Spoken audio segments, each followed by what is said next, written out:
Hey everyone, my name is Ruchi Mishra. I am a biology faculty for NEET UG and our today's topic is class amphibia. So आज हम लोग amphibia के बारे में पढ़ने वाले हैं.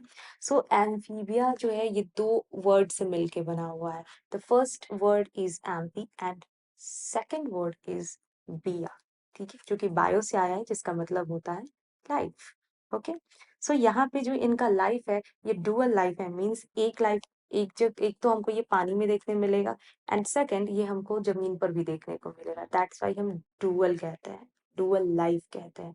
अब इनके सर्वाइवल के लिए ये दोनों जरूरी है.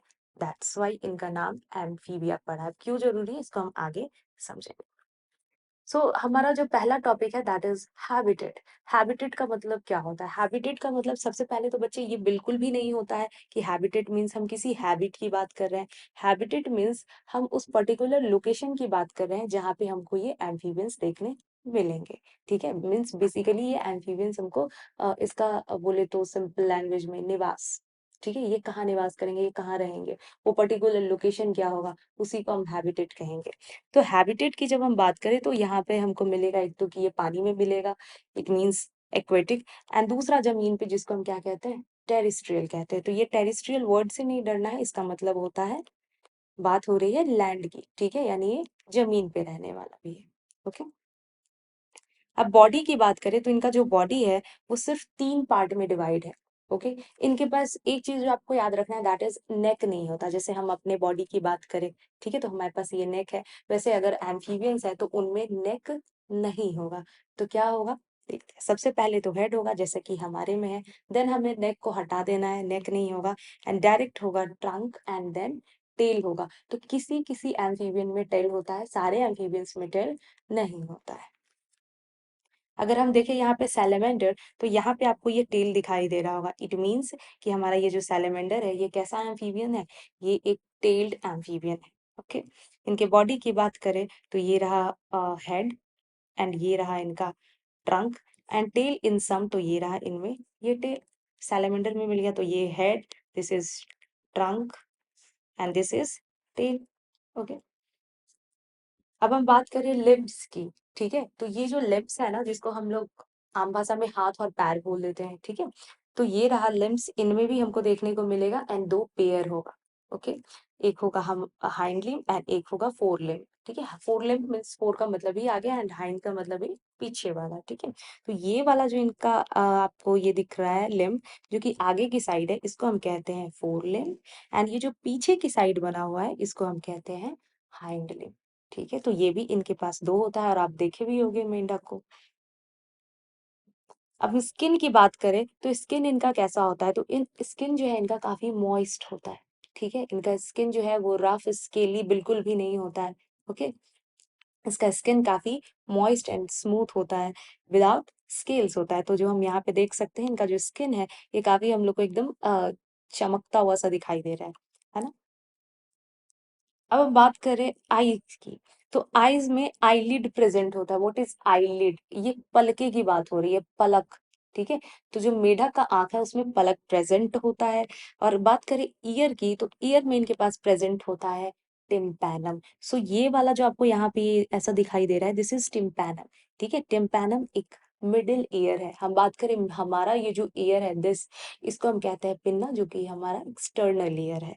तो आप मेढक में इस तरीके का स्ट्रक्चर तो आपको नहीं दिखाई दे रहा निकला हुआ. इट मीन्स इनमें एक्सटर्नल ईयर नहीं होता है, मिडिल ईयर होता है, जो कि हम कहते हैं टिम्पैनम.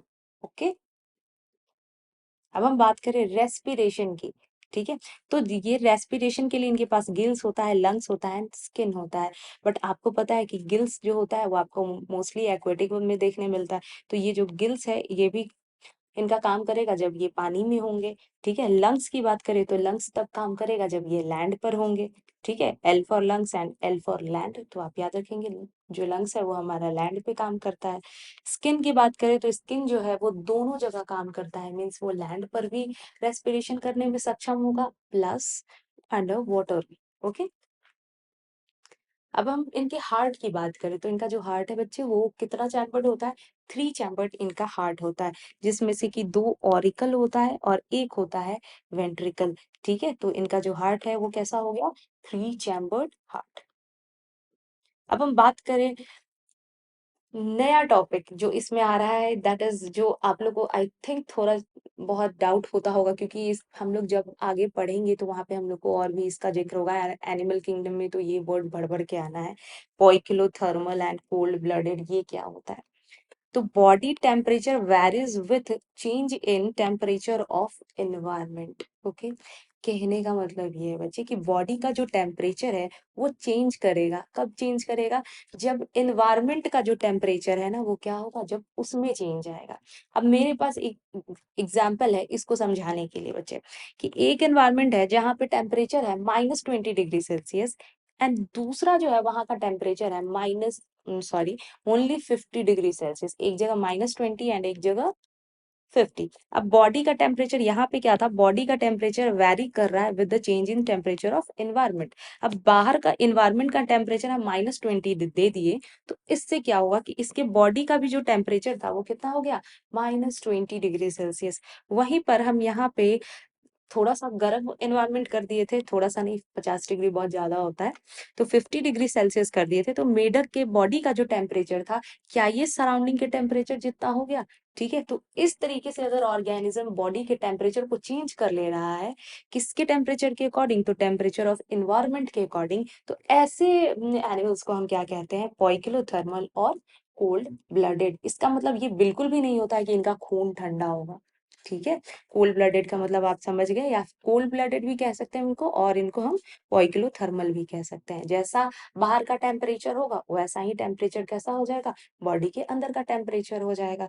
ठीक है, अभी हम पढ़ेंगे आगे रेप्टाइल्स वगैरह, तो वो भी आपको यही मिलेगा। आप देखते होगे वो जो सांप वगैरह होता है ना, तो वो सब ठंडे के टाइम में आ जाता है धूप सेकने के लिए। ठीक है, क्योंकि वो कोल्ड ब्लडेड होता है, क्योंकि टेम्परेचर जो इन्वायरमेंट का है वो काफी ठंडा हो गया, तो उसका बॉडी भी ठंडा पड़ने लगता है, इसलिए वो धूप में आ जाता है एंड काफी सुस्त सा हो जाता है, क्योंकि उसका बॉडी वैसा ठंडा हो जाता है। सो आप पॉइक्लोथर्मल एंड कोल्ड ब्लडेड का मतलब समझ गए होंगे, आई होप।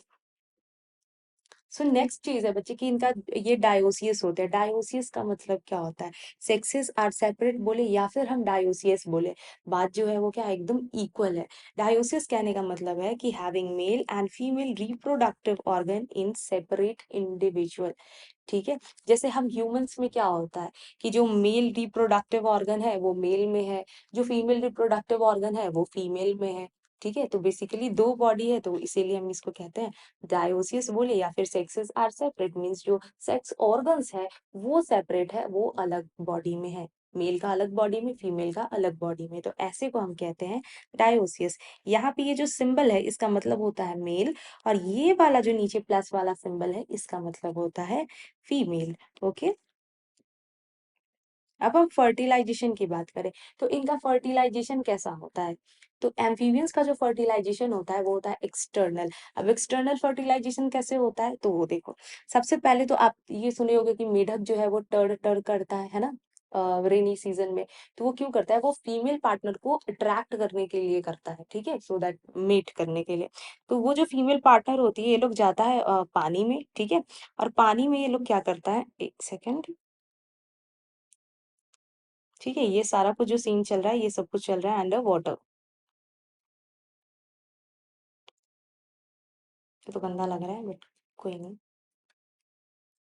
अब पानी में क्या हुआ, ये जो मेंढक है, अब देख लो ये क्योंकि ये एग रिलीज कर रही है, तो ये कौन सी वाली होगी, ये होगी फीमेल मेंढक। This is female frog and this is male frog. ठीक है, तो ये जो फीमेल फ्रॉग है ये क्या रिलीज कर रही है, ये एग रिलीज कर रही है, राइट, और ये जो मेल है ये क्या रिलीज कर रहा है, ये स्पर्म रिलीज कर रहा है। और ये सारा कुछ कहाँ पे रिलीज कर रहा है, तो ये वाटर में कर रहा है। क्यों वाटर में क्यों कर रहा है, ये वाटर में इसलिए रिलीज कर रहा है क्योंकि एक तो कि अ, इनका जो एग है इसके ऊपर कोई कवरिंग नहीं है, कोई शील्ड ऐसे प्रेजेंट नहीं है, तो सन के गर्मी के कारण क्या होगा, जो इनका जो अंडा है ना वो सूख जाएगा। ठीक है, तो फिर सूख गया तब तो हो ही गया मामला खत्म, बच्चे कहाँ से आएंगे। इसलिए मजबूरी है कि इनको रिप्रोडक्शन के लिए पानी में आना पड़ता है। तो अब आपको समझ में आ रहा है कि इसका नाम एम्फीबिया क्यों था, हम क्यों पढ़े थे डुअल लाइफ, क्योंकि रिप्रोडक्शन के लिए ये पानी पे डिपेंडेंट है। ठीक है, जमीन पे ये अंडे नहीं दे सकते हैं, क्योंकि जो इनका अंडा है उसके ऊपर कोई कवरिंग प्रेजेंट नहीं है, और सनलाइट के कारण इनका जो अंडा है वो डिहाइड्रेट हो जाएगा। दैट्स वाई ये रिप्रोडक्शन के लिए पानी पर डिपेंडेंट है। ओके, तो इनका जो फर्टिलाइजेशन है वो एक्सटर्नल कैसे हो रहा है? अब देखो, एग भी बाहर रिलीज हो रहा है, स्पर्म भी बाहर रिलीज हो रहा है, और एग और स्पर्म मिल भी कहाँ रहा है? तो बॉडी के बाहर मिल रहा है। ठीक है, और जब ये दो गैमीट्स मिल रहा है, इट मीन्स क्या हो रहा है? फर्टिलाइजेशन हो रहा है। और ये फर्टिलाइजेशन फीमेल बॉडी के अंदर नहीं होके कहाँ पे हो रहा है? बाहर में हो रहा है। दैट्स वाई हमने क्या कहा कि जो फर्टिलाइजेशन है वो कैसा होता है एम्फीबियन में? External fertilisation. ओके,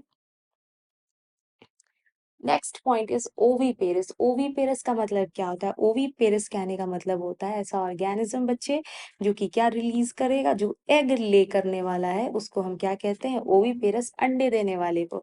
सो ये रही फीमेल फ्रॉग, जो कि क्या रिलीज कर रही है?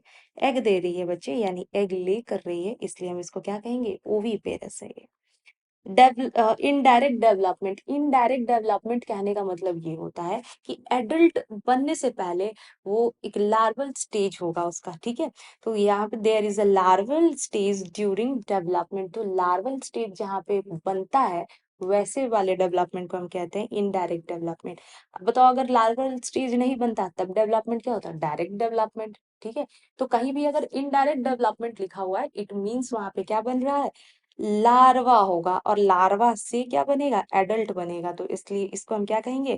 Indirect development. तो आप देख सकते हैं ये रहा फ्रॉग का लार्वा, और फिर ये जो लार्वा है ये बाद में क्या बन जाएगा? ऐसा मेढक में कन्वर्ट हो जाएगा। आप देख सकते हो, क्या ये बिल्कुल सिमिलर दिख रहा है? बिल्कुल भी नहीं दिख रहा, इसलिए हम इसको कहते हैं लार्वा है ये, और ये जो है ये एडल्ट है।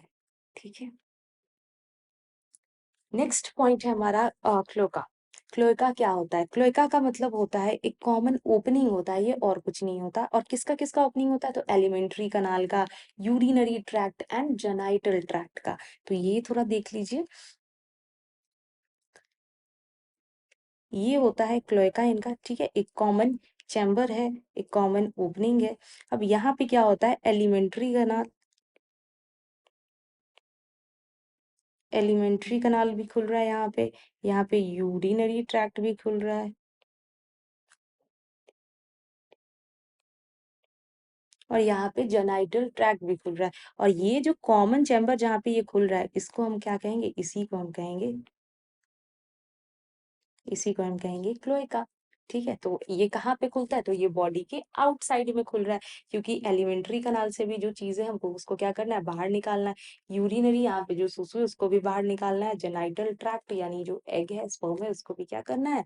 बाहर निकालना है। ठीक है, एलिमेंट्री कनाल से वही इनका अनडाइजेस्टेड फूड्स बाहर आएगा। ठीक है, यूरिनरी ट्रैक्ट से यूरिन, एंड जेनाइटल ट्रैक्ट से इनका गैमीट्स। अब हमारा हो चुका है ये एम्फीबियन खत्म। हमको यहाँ पर सिर्फ अब हमको ये जानना है यहाँ पर इनके एग्जाम्पल्स के बारे में। राइट, तो एग्जाम्पल हम देखें तो ये है फ्रॉग। ये वो फ्रॉग है जो बहुत ज्यादा उछलता है ना, एकदम लंबा लॉन्ग जंप मारने वाला होता है, उसको हम कहते हैं, वही है ये राना फ्रॉग। ठीक है, ये है हाइला। हाइला मतलब एकदम हाई ट्री पे चढ़ गया। ठीक है, और चढ़ के बोला हाइला आइला, मतलब ऐसे याद कर लेना। जो हाइला है वो कौन सा फ्रॉग है? Tree frog. तो ये देखो कैसे ये ट्री पे इस तरीके से लटका हुआ है। ठीक है, ये है बुफो। ये एकदम मोटा वाला मेंढक होता है ना, जो बहुत स्लो स्लो ऐसा जंप करके आगे बढ़ता है, उसी को हम कहते हैं बुफो। या एक और नाम है इसका टोड। ठीक है, बुफो टोड। और ये है हमारा टेल वाला एम्फीबिया। कैसा वाला एम्फीबिया? तो ये बहुत इंपॉर्टेंट है, ये और ये दोनों बहुत इंपॉर्टेंट है एग्जाम के लिए, क्योंकि इनके पास टेल है। तो ये टेल्ड एम्फीबिया है, और ये एनसीईआरटी में फोटो दिया हुआ है, इसलिए इंपॉर्टेंट है। सैलामेंड्रा, सैलामेंडर, और इनके पास क्या है? टेल प्रेजेंट है। इक्थियोफिस, ये इक्थियोफिस को आप देख सकते हैं। अच्छा, हम बात किए थे ना कि लिम्स प्रेजेंट होता है, दो पेयर होता है, फोर लिम एंड हाइंड लिम। अब आप खुद देखो, क्या यहाँ पे इस तरीके से कोई लिम्ब निकला हुआ है क्या? नहीं है। इट मीन्स ये कैसा एम्फीबिया है? ये लिम्ब लेस एम्फीबिया है, जिसको हम कहते हैं इक्थियोफिस। ठीक है, अब हम एनसीईआरटी को भी रीड करेंगे कि क्या हमको सारा कुछ समझ में आया। सो यहाँ पे as the name indicates amphi, amphi means dual, and bios मतलब लाइफ। ठीक है, amphibian can live in aquatic as well as terrestrial habitat. ठीक है, तो ये बिल्कुल पानी में भी और जमीन पर भी रह सकते हैं। Most of them have two pair of limb. Two pair of limb मतलब ये रहा इनका आगे वाला फोर लिम्ब एंड पीछे वाला इनका रहा हाइंड लिम्ब। ठीक है, अब बॉडी की बात करें तो बॉडी इनका डिवाइड कर सकते हैं हम हेड में, ट्रंक में। ठीक है, और टेल जो है वो किसी किसी में प्रेजेंट होता है। टेल में बी प्रेजेंट इन सम, ऐसा लिखा हुआ है बट ये प्रेजेंट कहाँ पे है, ये रहा इसमें, और ये रहा एग्जाम्पल सैलामेंडर। ठीक है, तो ये रहा। ओके, तो दैट्स वाई ये हमारा इम्पोर्टेंट था। एम्फीबियन का जो स्किन होता है वो कैसा होता है, मॉइस्ट होता है और विदाउट स्केल वाला होता है। इनका जो आंख होता है, आंख पे प्रेजेंट होता है आईलिड, यानी इनकी आंखों में पलकें प्रेजेंट होती है। ईयर की बात करें तो ईयर इनका रिप्रेजेंट करता है टिम्पैनम। ठीक है, टिम्पैनम को हम कहते हैं middle ear. Elementary kanal, urinary and reproductive tracts जो है इनका कहाँ पर ओपन हो रहा है, तो एक कॉमन चैम्बर में ओपन हो रहा था क्या, जिसको हम क्या कह रहे थे, क्लोएका, जो कि यहाँ पे क्लोएका बनाए थे और यहाँ पे यूरिनरी ट्रैक्ट, और इस तरीके से तीनों चीज खुल रहा था। और ये कहाँ खुल रहा था, तो बॉडी के एक्सटीरियरली यानी बॉडी के बाहर खुल रहा था। रेस्पिरेशन की बात करें तो रेस्पिरेशन के लिए गिल्स था, लंग्स एंड इनके पास स्किन था। गिल्स वाटर में काम करता है, लंग्स लैंड पे काम करता है, और स्किन जो होता है वो लैंड प्लस वाटर दोनों पे काम करता है। हार्ट की बात किए थे हम, तो इनका जो हार्ट होता है वो कितना चैम्बर्ड होता है, दो, सॉरी, इनका जो हार्ट है वो 3 चैम्बर्ड होता है। इनका जो लार्वा होता है ना, उसका हार्ट 2 चैम्बर्ड होता है। ठीक है, एक ऑरिकल और एक वेंट्रिकल होता है। अब एडल्ट की बात करें तो इनके पास 2 ऑरिकल होता है एंड 1 वेंट्रिकल होता है। These are cold blooded animals. Cold blooded मतलब बाहर का टेम्परेचर अगर हम 50 डिग्री सेल्सियस कर दिए थे तो बॉडी के अंदर का भी टेम्परेचर कितना हो गया था, 50। अब आप इसको 60 कर सकते हैं, 70 कर सकते हैं, 25 कर सकते हैं, बाहर 25 तो अंदर भी 25। ठीक है, इसलिए ऐसे एनिमल्स को हम क्या बोलते हैं, कोल्ड ब्लडेड। अच्छा, एक चीज और सुन लो बेटा, बाहर का टेम्परेचर 10 डिग्री सेल्सियस चला जाता है तो क्या हमारे बॉडी के टेम्परेचर में कोई चेंजेस आता है कि नहीं, हमारे बॉडी का तो टेम्परेचर में कोई चेंज नहीं आता है, जितना है उतना ही मेंटेन रहता है। बट इनका जो बॉडी टेम्परेचर है वो चेंज होता है, इसलिए हम इनको कहते हैं कोल्ड ब्लडेड। ठीक है, तो सेक्सेस की बात करें तो सेपरेट होता है। हम देखे थे ना कि 2 तरीके का मेंढक था हमारे पास, एक फीमेल वाली थी जो एग रिलीज कर रही थी और एक मेल था जो कि स्पर्म रिलीज कर रहा था। यानी इनका जो सेक्सेस होता है वो कैसा होता है, सेपरेट होता है। ठीक है, फर्टिलाइजेशन की बात करें तो फर्टिलाइजेशन इनका कहाँ होता है, एक्सटर्नल होता है। हम देखे थे ना कि जो मेल और फीमेल फ्रॉग है वो पानी के अंदर जाके क्या कर रहा है, एग रिलीज कर रहा है एंड स्पर्म रिलीज कर रहा है, एंड बाहर ही क्या हो रहा है, फर्टिलाइजेशन हो रहा है। तो इसलिए हम कह रहे हैं कि फर्टिलाइजेशन इनका एक्सटर्नल है। और जो फीमेल थी बच्चे तो नहीं दे रही थी, वो तो अंडे दे रही थी, और अंडा दे रही थी इट मीन्स वो क्या है, ओवीपेरस है। ठीक है, एंड डेवलपमेंट की बात करें इनडायरेक्ट, इट मीन्स आपको एडल्ट फ्रॉग से पहले आपको क्या देखने को मिलता है, लार्वल स्टेज देखने को मिलता है। दैट्स वाई जो डेवलपमेंट है इनका कैसा हो गया, इनडायरेक्ट हो गया। स्किन, अब एग्जाम्पल की बात करें तो एग्जाम्पल में बस हम सारा पढ़ चुके हैं। बुफो है, toad, Rana frog, Hyla, tree frog, salamander, Salamandra, Ichthyophis, limbless amphibia, एकदम ये पता होना चाहिए। एंड ये भी पता होना चाहिए कि इनमें क्या प्रेजेंट होता है, इनमें टेल प्रेजेंट होता है। और जो इक्थियोफिस है ये कैसा है, ये है लिम्बलेस। ठीक है, अब मेरे पास है कुछ इंपॉर्टेंट क्वेश्चन। अब आपको कितना समझ में आया है तो आप ये सॉल्व कर सकते हैं। Respiration in amphibians occurs through, क्या आप ये बना सकते हैं, क्या हम ये पढ़े हैं, गिल्स के बारे में पढ़े, हम लंग्स के बारे में पढ़े एंड हम स्किन के बारे में पढ़े, इसके बारे में तो हम कुछ नहीं पढ़े। इट मीन्स जो हमारा सही आंसर है वो क्या होगा, आप खुद बता दीजिए। हमारा सही आंसर 1 होगा, 2 होगा और 3 होगा। तो 1, 2 एंड 3 कहाँ पे है, ये रहा 4। नेक्स्ट है बच्चे, choose the correct statement for amphibians. अब हमको एम्फीबियंस के लिए करेक्ट स्टेटमेंट को चूज करना है कि क्या सही लिखा है इनके लिए। They do not have external ear, but tympanum represent ear. Exactly, इनके पास external ear नहीं होता। external ear means पिन्ना नहीं होता है, but इनके पास tympanum होता है जो कि ear को represent करता है। तो ये चीज भी सही है। eyelid are present in amphibians। अभी अभी हम बात किए ना कि जो amphibians होता है उनके पास क्या प्रेजेंट है, ये आंखों का पलक प्रेजेंट है, यानी इनके पास eyelid प्रेजेंट है। alimentary canal, urinary tract and reproductive tract open into a common chamber called cloaca. तो ये जो क्लोएका है वहां पे ये तीनों चीज खुल रहा है। ठीक है? तो ये भी बिल्कुल सही है। Amphibians are dioecious means sexes ये जो है इनका कैसा होता है? सेपरेट होता है, यानी मेल फ्रॉग अलग एंड फीमेल फ्रॉग अलग हम लोग को देखने मिलता है। ठीक है? तो इसके सारे स्टेटमेंट की बात करें तो सारा का सारा स्टेटमेंट ही क्या है बच्चा? सही है। इट मीन्स आंसर क्या चला जाएगा? यहाँ भी आंसर जाएगा हमारा 4। एंड आई होप कि आपको एम्फीबियन समझ में आ गया होगा एंड फिर भी अगर आप नहीं समझ पाते हैं तो आप मैसेज कर सकते हैं हमको, नीचे कमेंट कर सकते हैं। ठीक है? So take care, bye bye.